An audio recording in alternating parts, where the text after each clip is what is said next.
Hello बच्चों, तो फिर से वेलकम है आप सब लोगों का इस नए वीडियो में। मैं हूं संदीप तिवारी और हम पढ़ रहे हैं क्लास 11 की फिजिक्स। और इसमें जो टॉपिक आज हम पढ़ने वाले हैं वो है बर्नौली थ्योरम का एप्लीकेशन।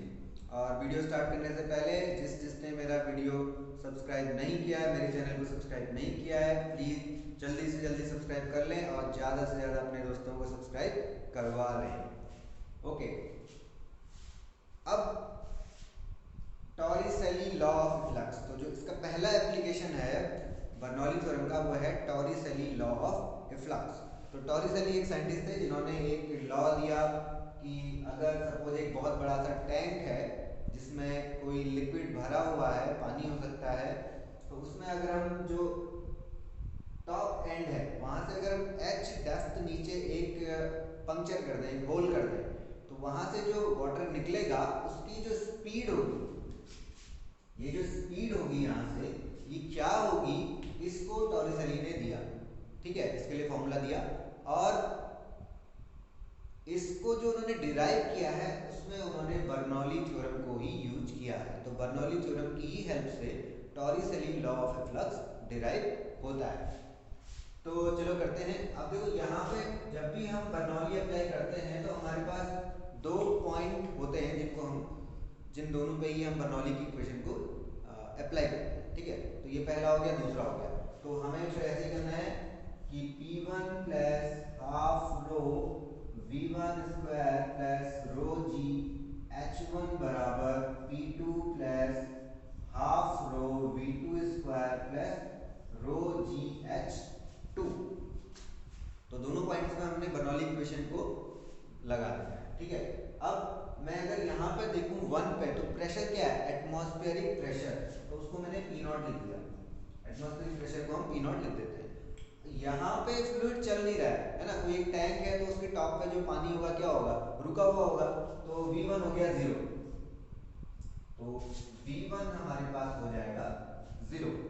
हाइट, तो अगर हाइट तो हम एक रेफरेंस है, कहीं से भी ले सकते हैं। तो सपोज मैं इसी पॉइंट से हाइट लेता हूँ, यहाँ से भी ले सकते हैं, यहाँ से भी ले सकते हैं, किसी भी पॉइंट से ले सकते हैं हाइट।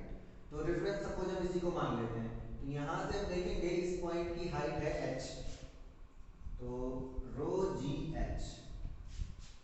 आ जाते हैं दूसरे पॉइंट पे। दूसरे पॉइंट पे प्रेशर फिर से वही, यहाँ पर एटमॉस्फेयर है, यहाँ पर भी हवा है, तो एटमॉस्फेरिक प्रेशर फिर से यहाँ पर हो गया।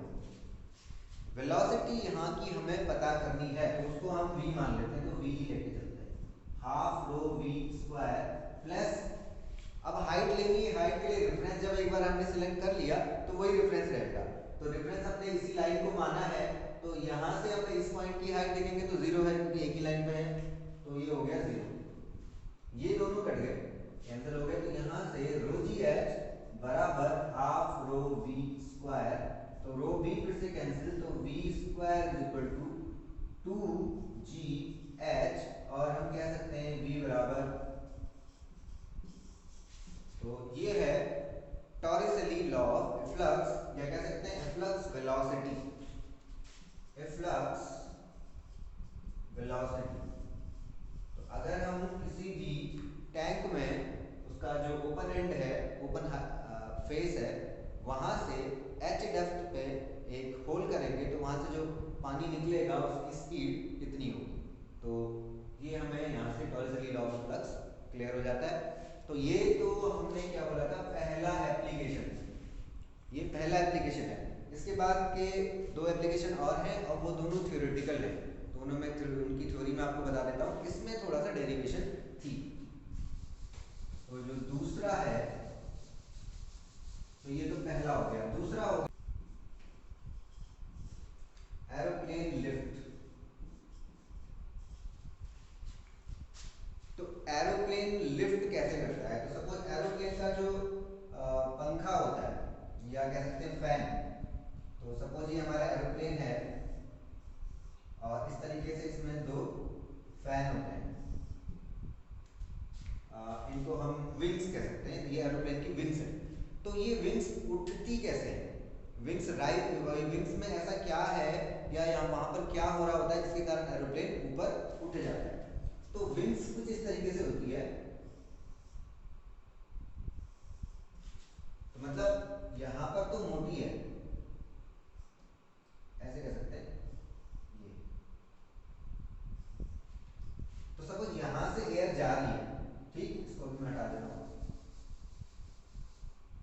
यहाँ से एयर जा रही है तो ये तो एयर आई ऐसे करके, अब एयर को ऐसे घूमना पड़ता है, ठीक, और इसके नीचे से एयर सीधा चलेगी,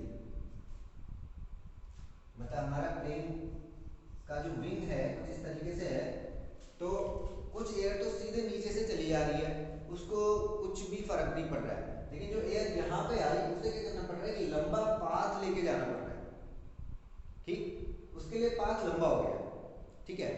तो अब क्या होगा, मतलब अगर ये लंबा पाथ कवर करना है और यहाँ पर की एयर और इस एयर को एक साथ यहाँ पर पहुंचना है, जो एयर यहाँ पर है इसको और जो एयर यहाँ से आ रही है दोनों को यहाँ पर एक ही टाइम पर पहुंचना है।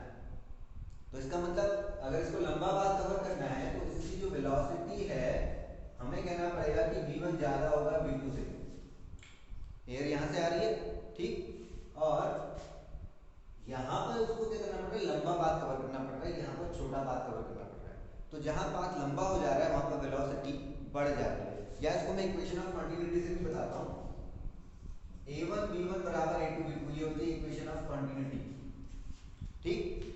तो जहां पर एरिया अगर हम इसके अकॉर्डिंग देखें, क्योंकि a और b का मल्टीपल जो है ये क्या हो जाना है, कांस्टेंट, ठीक, तो अगर मैं एक को बढ़ाऊंगा तो दूसरा घट जाएगा, तो अगर एरिया घटा दो तो वेलोसिटी बढ़ जाएगी।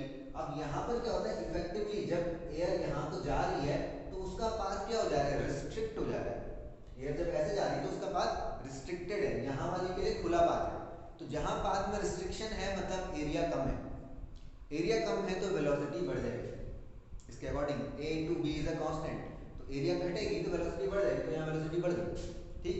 अब वेलोसिटी बढ़ गई है तो हम फिर से आ जाते हैं बर्नौली थ्योरम पे, p plus half rho v square plus rho g H, ठीक, ये चीज पूरा का पूरा क्या हो जाना है, कांस्टेंट, या तो ऐसे लिखते हैं या फिर हम ऐसे लिखते हैं p plus half rho v1 square plus rho g h1 बराबर p2 plus half rho v2 square plus rho g h2। तो या तो हम 1.2 पॉइंट लेंगे कि हमने ऊपर 1 ले लिया नीचे 2, या हम सीधे ये लिख देंगे कि इन तीनों का सम कांस्टेंट होना चाहिए। अब चलो ऊपर वाले को भी इस तरीके से भी करके देखते हैं, मतलब तीनों का सम कांस्टेंट अगर होगा,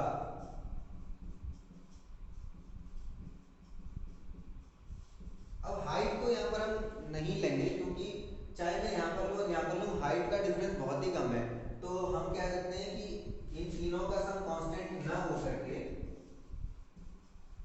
क्योंकि ये भी अपने आप में कांस्टेंट हो गया, हाइट दोनों जगह सेम है, तो हम कह सकते हैं कि p plus half rho v square जो है वो कांस्टेंट हो गया, ये कांस्टेंट हो गया। अब वेलोसिटी जो है यहाँ पर ज्यादा है, यहाँ पर कम है, तो अब मैं इसको ऐसे लिखता हूँ कि p1 plus half rho v1 square बराबर p2 plus half rho v2 square, ठीक है, दोनों पॉइंट मैंने लगा दिया।